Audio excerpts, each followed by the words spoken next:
കാസർഗോഡ് കനത്ത മഴയിൽ വീട് തകർന്നു.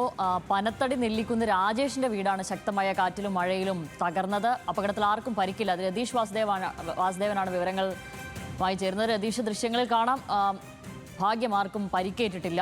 എപ്പോഴായിരുന്നു ഈ സംഭവം? ശമലി, ഇത് തീർച്ചയായും ഇന്ന് പുലർച്ചെയാണ് ഈ അപകടമുണ്ടായത്. മലയോര മേഖലയിലാണ് കഴിഞ്ഞ ദിവസം രാത്രിയിലൊക്കെ കനത്ത മഴ കാസർഗോഡ് ജില്ലയിൽ ഉണ്ടായത്. ഇന്ന് പകൽ വലിയ ശക്തമായ മഴയില്ല എന്ന് തന്നെ പറയാം. ആശങ്കപ്പെടുത്തുന്ന വാർത്തകളൊന്നും തന്നെ ഇതുവരെ റിപ്പോർട്ട് ചെയ്യപ്പെട്ടിട്ടില്ല. കാസർഗോഡ് ജില്ലയിലെ റാണിപുരം അടക്കമുള്ള വിനോദസഞ്ചാര കേന്ദ്രങ്ങളിലേക്കൊക്കെ നിയന്ത്രണം നിരോധിച്ചിട്ടുണ്ട്.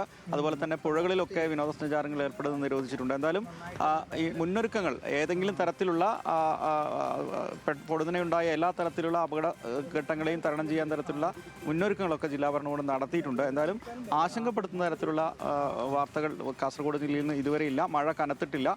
ഈ കാര്യങ്കോട് പുഴയിൽ സ്വാഭാവികമായിട്ടും കുടക് കർണാടക വനങ്ങളിൽ ഒക്കെ തന്നെ കനത്ത മഴ പെയ്യുന്നതിന് ഭാഗമായിട്ട് ജലനിരപ്പ് ഉയർന്നുണ്ട്. അതുമാത്രമാണ് പൊടുന്നനെ നിലവിലുള്ള ഒരു ആശങ്കയുള്ളത്. മറ്റ് നദികളിലൊക്കെ തന്നെ നിയന്ത്രിതമാണ് ജലനിരപ്പ് എന്നാണ് ജില്ലാ ഭരണകൂടം ഉൾപ്പെടെ അറിയിക്കുന്നത്.